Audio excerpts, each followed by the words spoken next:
오늘 본문 말씀을 중심으로 새롭게 열려야 한다, 새롭게 열려야 한다라는 제목으로 함께 말씀을 나누도록 하겠습니다. 전에 영국의 경제학자인 앤드류 오즈왈드 교수가 사람의 삶의 만족도를 측정해서 돈으로 이걸 환산한 적이 있습니다.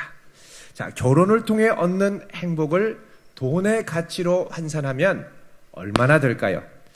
또 각자 사는 기간이 다르니까 1년에 얼마 정도 할까요?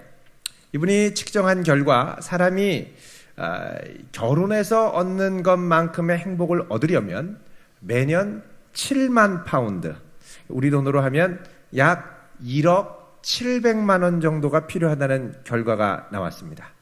그러니까 옆에 같이 계시는 분이 아무것도 안 해도 1억을 벌어다 주는 것과 같은 효과가 있다는 것이죠. 아멘이신가요? 그런데 이 결과를 좀 다르게 생각하면 이렇게 생각할 수도 있습니다. 만약에 내가 1억 이상을 벌면 그렇게 결혼 안 해도 괜찮을 것 같고 조금 외롭긴 하지만 돈이 있는데 뭘 하는 생각을 할 수 있다는 것입니다. 그런데 돈으로 환산하다 보면 이 결혼보다 더 비싼 게 있습니다.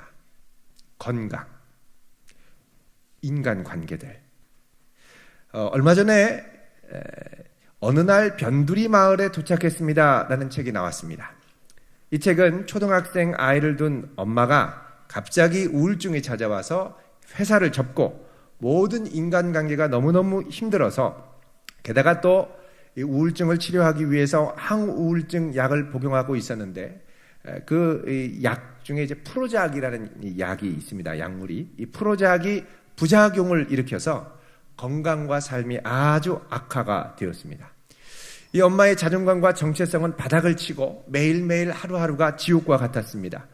거기에다가 전셋값이 갑자기 폭등하는 바람에 이 전셋값을 감당할 수 없어서 결국 조용히 한 시골 마을로 온 가족이 이사를 가게 됐습니다.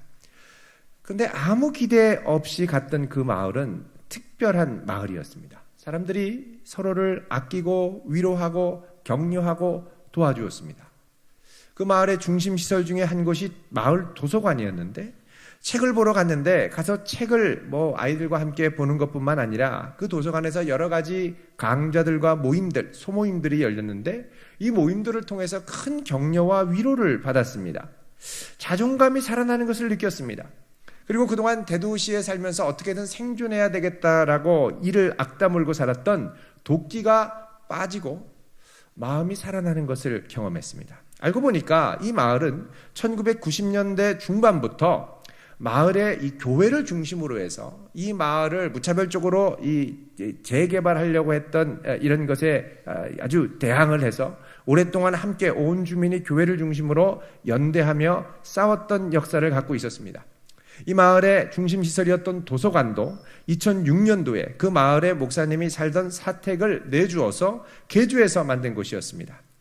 이분은 이곳에서 이전에 대도시에 있을 때 그렇게 쫓아다니면서 거머쥐려고 했던 행복을, 그러나 결코 맛보지 못했던 그 행복, 풍성한 삶과 행복을 바로 이 작은 시골 마을에서 경험하게 되었습니다.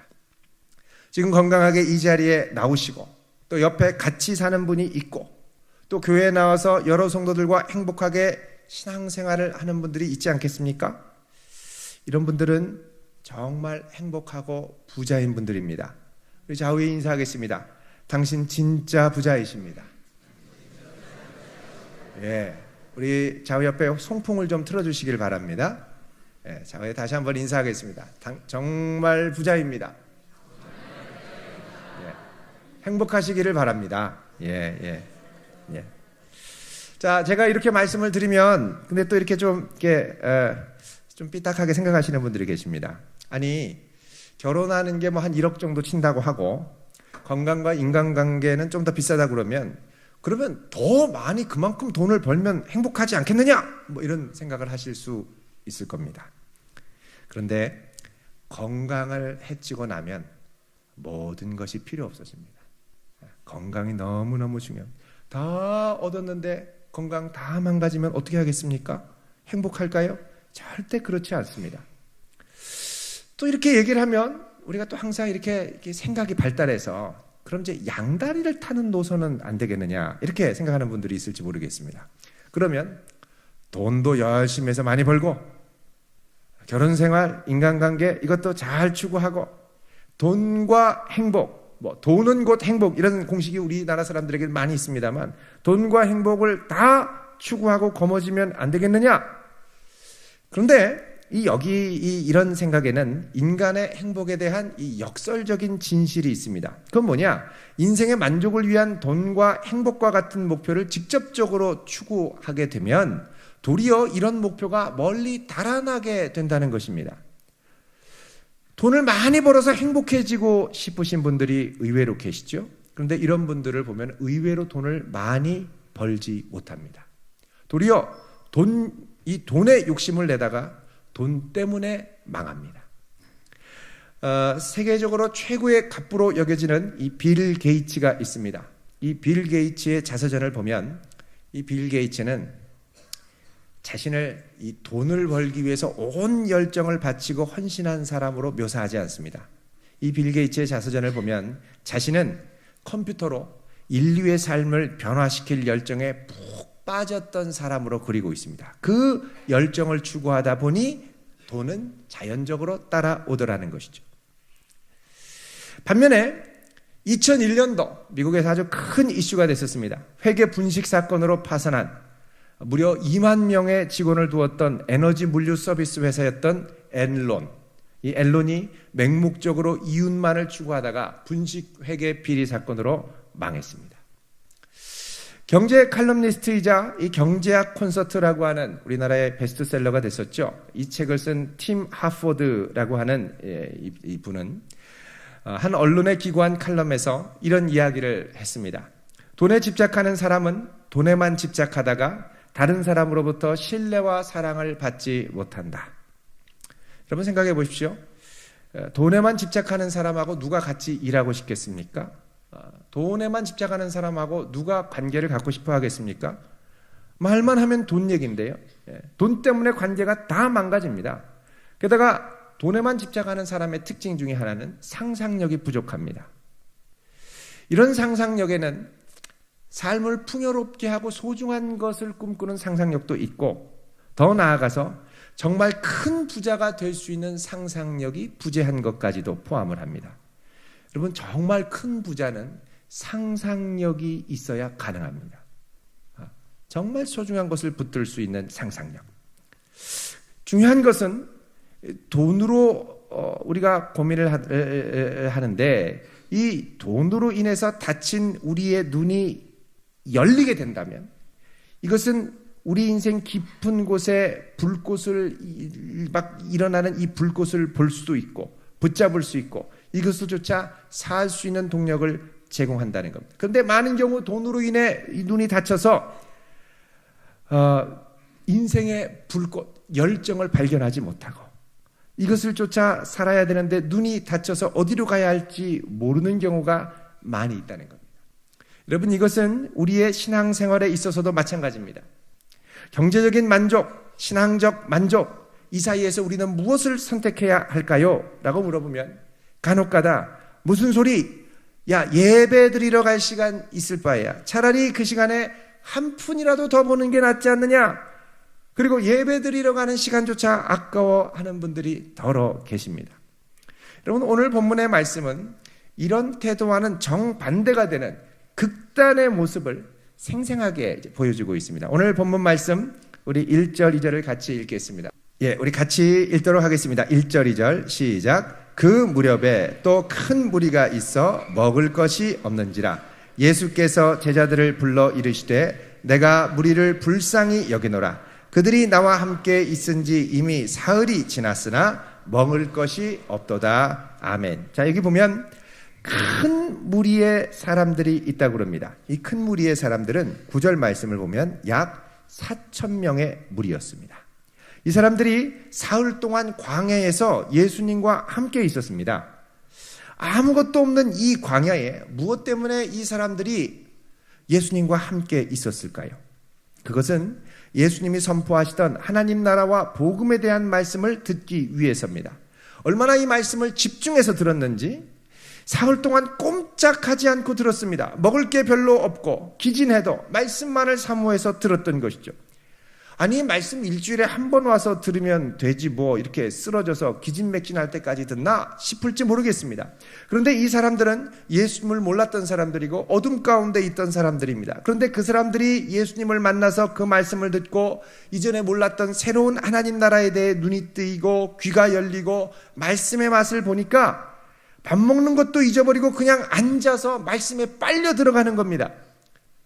그동안 자신들이 살았던 것이 다가 아니라는 것을 깨닫기 시작하고 살아왔던 세계관이 무너지는 것을 경험했습니다. 그래서 마침내 이분들은 세상에서 가장 귀한 것이 바로 이 하나님의 말씀을 듣는 것이라는 걸 깨닫기 시작했습니다. 여러분, 말씀의 맛을 아는 사람은 말씀 듣는 자리로 자꾸 나오게 되어 있습니다. 그리고 이 맛을 자꾸 음미하고 아는 사람은 행복합니다. 말씀 먹는 재미가 큽니다. 여러분, 우리 주변에 보면 음식을 먹을 때 음미하기 위해 먹는 분이 있고 할 수 없이 배 채우기 위해 먹는 분이 계십니다. 근데 음미하면서 먹는 분들을 미식가라고 그러죠. 미식가. 입에 싹 넣고 살살 돌리다가 톡 깨물어서 먹으면 그 안에 감추어져 있던 이 과즙이 톡 하고 터져 나오는 경험을 하지 않습니까? 그럴 때 나오는 감탄사,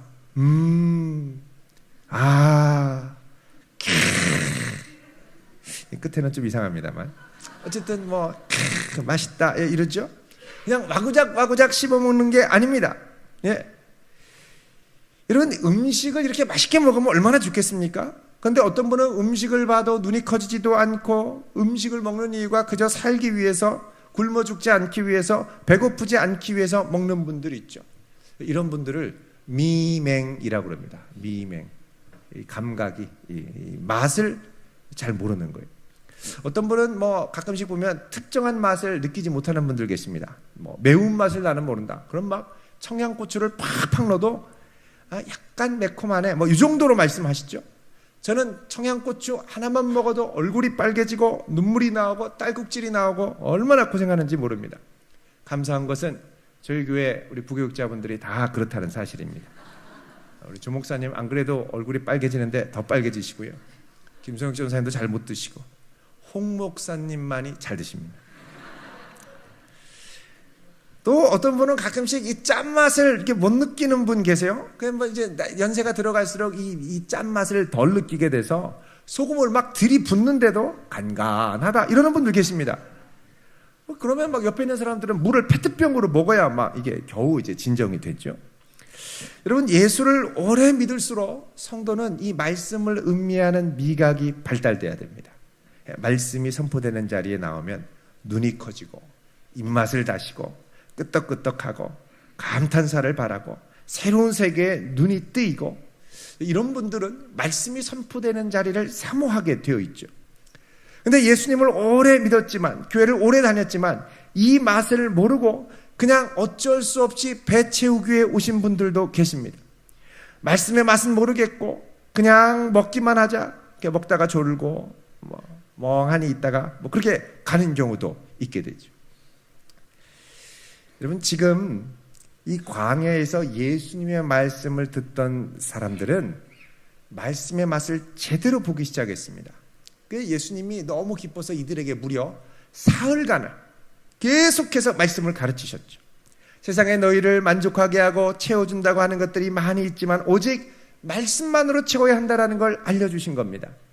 자, 이렇게 사흘이 지나가자 사람들이 이제 가지고 왔던 음식도 거의 다 떨어지고 아무것도 먹을 것도 없고 기진해서 쓰러질 지경까지 갔습니다. 자, 그런데 예수님께서는 이런 무리들을 보고 다음과 같이 말씀하십니다. 2절에 보면 내가 무리를 불쌍히 여기노라. 자, 처음에는 말씀이 이 무리들을 사로잡았습니다만 나중에는 예수님의 마음이 이 무리들에게 사로잡혔습니다. 우리가 주님의 관심을 끄는 비결이 바로 여기 있습니다.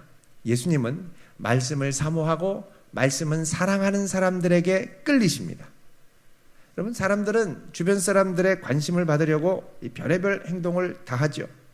한밤중에 오토바이 LED 조명 번쩍번쩍 막 하고 시내를 질주하기도 합니다. 또 어떤 분은 고급 외제차에 썬팅을 진하게 해놓고 창문을 쫙 내려서 음악 소리를 크게 틀고 선글라스 끼고 쿵짝쿵짝 하면서 막 주변의 모든 시선을 보는 걸 즐기면서, 받는 걸 즐기면서 가시는 것 같아요. 이렇게 딱 하면서 꼭 옆을 쓱 이렇게 보십니다. 예. 여러분, 이게 예수님의 관심을 못 끌어요. 예수님 관심을 끄는 건 말씀을 사랑하는 사람이 끌게 됩니다. 예수님이 이 사람들을 보면서 말씀하시죠. 3절에 뭐라 그러냐면, 같이 읽습니다. 시작. 만일 내가 그들을 굶겨 집으로 보내면 길에서 기진하리라. 그 중에는 멀리서 온 사람들도 있느니라. 아멘. 내가 이들을 굶겨서 집으로 보내면 어떻게 한다고요? 길에서 기진할 거다. 그 중에는 멀리서 온 사람들도 있다 말씀하십니다. 여러분, 여기 멀리서 온 사람들이라는 건 이들이 이방인들이라는 걸 이야기합니다. 예수님이 7장 24절부터 보면 두로 지방에 가셨고, 또 31절에는 시돈과 데가볼리 지역을 가시면서 지금 이방인 지역들을 돌아다니며 사역하고 계시죠. 유대인들은 자신들을 하나님 가까이 있는 백성, 이방인들은 멀리 있는 백성이라고 생각을 했습니다. 그래서 에베소서 2장 13절에 보면 이렇게 말씀을 합니다. 여러분, 우리 에베소서 2장 13절을 한번 살펴보겠습니다. 우리 같이 읽겠습니다. 시작. 이제는 전에 멀리 있던 너희가 그리스도 예수 안에서 그리스도의 피로 가까워졌느니라. 아멘. 여기 전에 멀리 있던 너희는 이방인들을 말하는데, 여기서는 이방 헬라인인 에베소 사람들을 말합니다. 그러니까 이방인들이 멀리 있었는데 이제는 그리스도 예수의 피로 가까운 백성, 하나님의 친백성이 됐다는 것이죠. 그러니까 여기 멀리서 온 백성이라는 건 하나님의 백성이 아니었던 이방인들을 가리키는 말입니다. 자, 다시 오늘 본문으로 오시면 예수님께서 이제 이들을 향해서 이들이 멀리서 온 사람들이 있기 때문에 이들을 그냥 보낼 수 없다 얘기를 하십니다. 자, 이 말에는 뭐가 포함되어 있느냐? 이들 배고픈 거, 영적인 이 배고픔은 말씀으로 채워졌고 육신의 배고픔은 어떻게든 채워주고 가야겠노라, 이런 의미가 들어있죠. 자, 이 말씀을 듣자 제자들이 갑자기 당황하면서 얘기를 합니다. 4절 말씀 읽어보겠습니다. 시작. 제자들이 대답하되 이 광야 어디서 떡을 얻어 이 사람들로 배부르게 할 수 있으리까? 아멘. 자, 제자들이 얘기합니다. 이 광야 어디서 떡을 얻어 이 사람들로 배부르게 할 수 있습니까? 자, 여러분, 여기 떡은 원래 성경에 보면 빵으로 되어 있습니다. 빵. 유대 지역의 주식이 빵이었죠. 요즘 우리나라도 이 쌀보다는 빵을 주식으로 드시는 분들이 꽤 계십니다만, 빵을 먹었습니다. 아니, 예수님이 이 황량한 광야에서 어디서 먹을 것이 난다고 이 사람들 먹이겠다고 그러십니까? 빵을 먹고 배부르게 할 수 있겠습니까? 지극히 상식적인 대답이죠. 그런데 이 제자들에게는 이 안에 어떤 사고방식이 있냐면, 주님, 말씀 듣는 건 말씀 듣는 것이고 생계를 위해 빵 먹고 돈 벌어서 빵 먹고 사는 건 빵 먹는 일이죠. 말씀 다 하셨으면 이제 빵 먹으러 따로 보내셔야죠. 먼 곳에서 온 사람들이 말씀 잘 받아 먹는다고 이들에게 빵까지 책임져 주신다는 건 불가능한 일입니다. 무리입니다. 이렇게 대답을 하는 겁니다. 자, 그러자 이 대답에 대해서 예수님이 뭐라고 그러시냐면 5절에 이렇게 물어보십니다. 예수께서 물으시되 너희에게 떡 몇 개가 있느냐? 그러자 7개가 있습니다. 대답을 하죠. 그리고 예수님은 이 7개의 떡으로 놀라운 일을 이루십니다.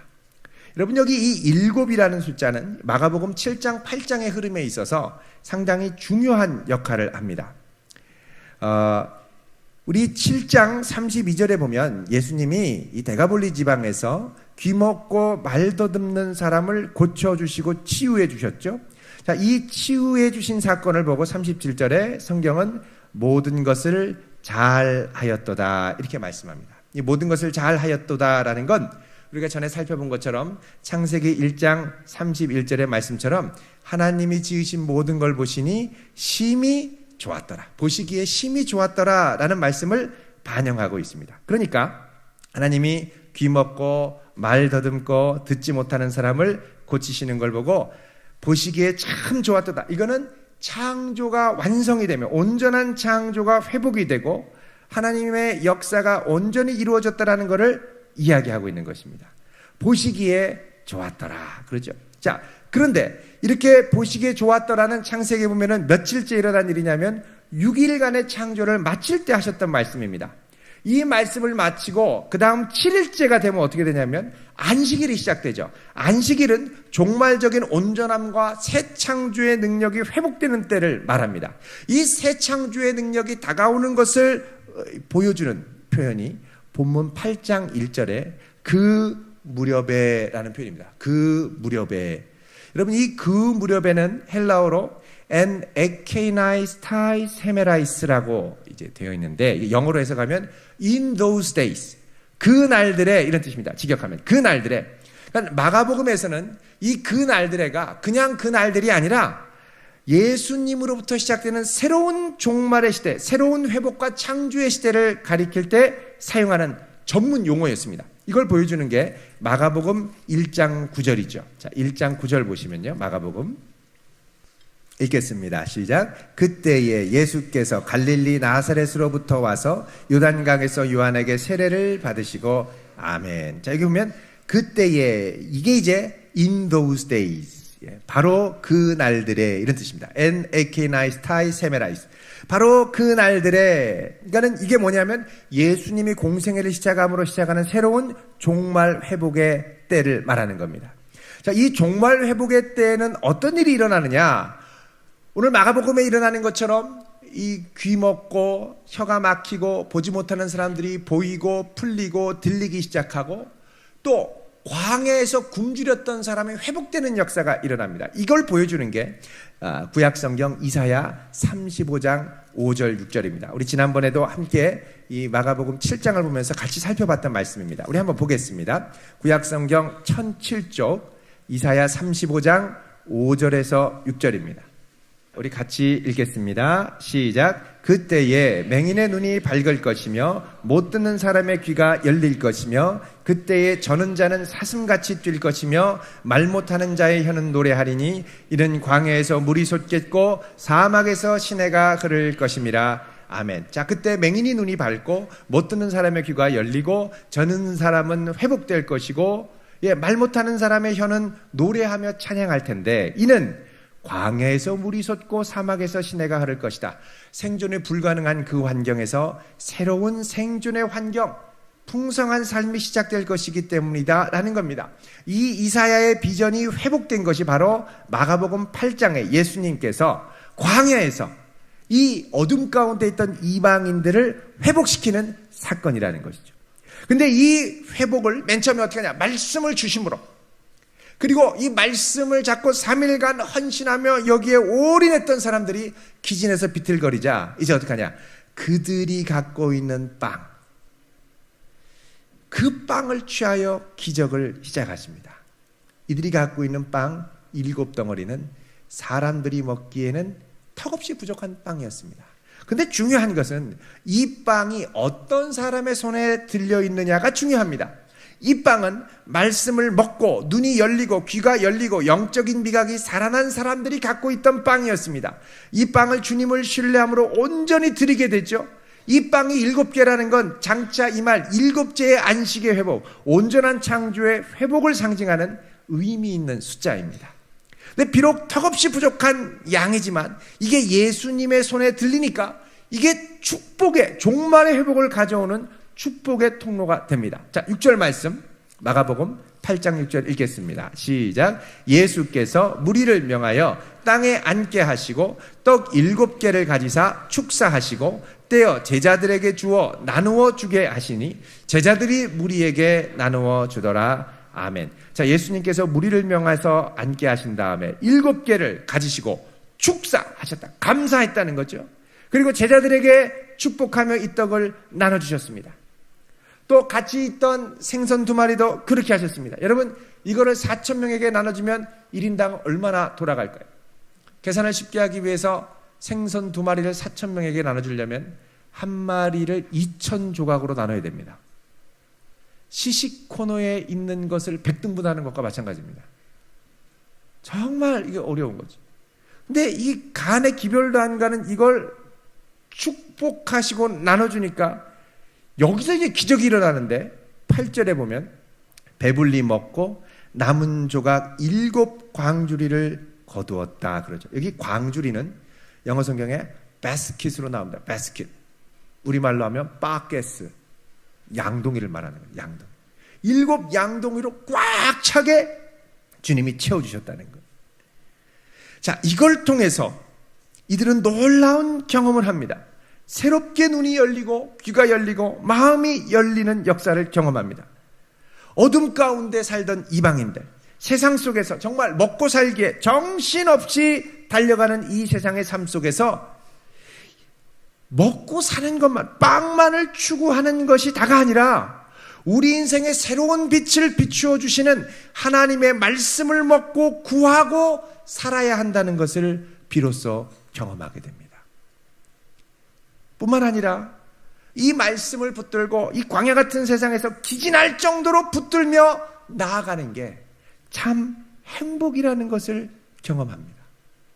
또 이 말씀을 붙들고 이전에는 그토록 전부였던 것처럼 느껴져서 여기에 올인했던, 그러나 올인할수록 늘 부족하게 느껴졌던 빵의 문제, 돈의 문제도 부족한 대로 하나님 말씀을 신뢰하고 주님께 내어드리니까 이걸 우리 주님이 책임져 주실 뿐만 아니라 이걸 통하여 새로운 차원에서 하나님이 책임져 주시고 붙들어 주시는 역사를 경험하게 되더라는 것입니다.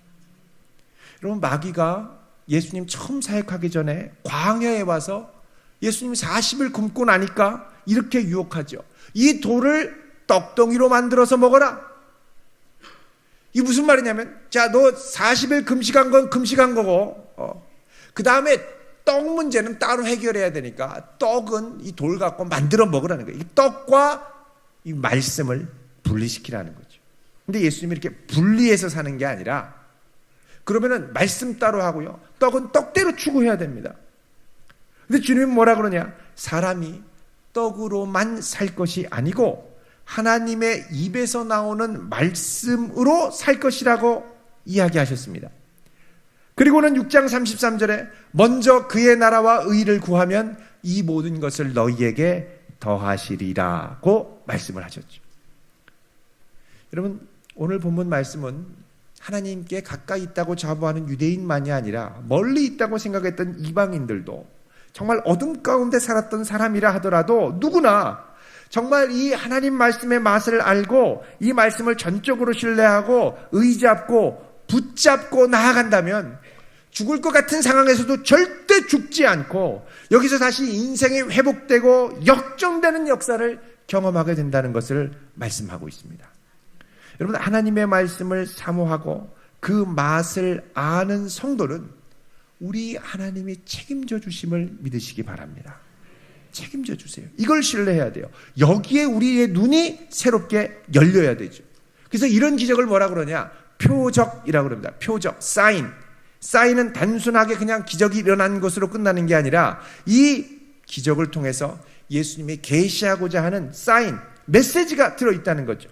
이거를 약속으로 붙들고 살라는 것입니다. 특별히 주님은 말씀으로부터 멀리 떨어져 있는 사람일수록 절대 그냥 돌려보내기 원하지 않습니다. 여러분, 지금 나는 무엇을 향해 이렇게 열심히 달려가고 있습니까? 혹시 그 종착점이 오직 돈으로 인한 행복만을 꿈꾸고 있는 것은 아닙니까? 돈으로 추구하는 행복은 반드시 한계가 있습니다. 비록 작고 부족하고 연약해도 우리가 이 하나님의 말씀을 의지하고 신뢰할 때 여기서부터 이게 들림받아서 많은 사람을 풍성하게 하는 것이 될 뿐만 아니라 돈으로 살 수 없는 풍성한 행복과 복이 더하여져서 이거를 누리고 감사하게 살아갈 수 있는 그런 성도가 될 줄로 믿습니다. 이런 행복한 성도 될 수 있기를 주님의 이름으로 축원드립니다.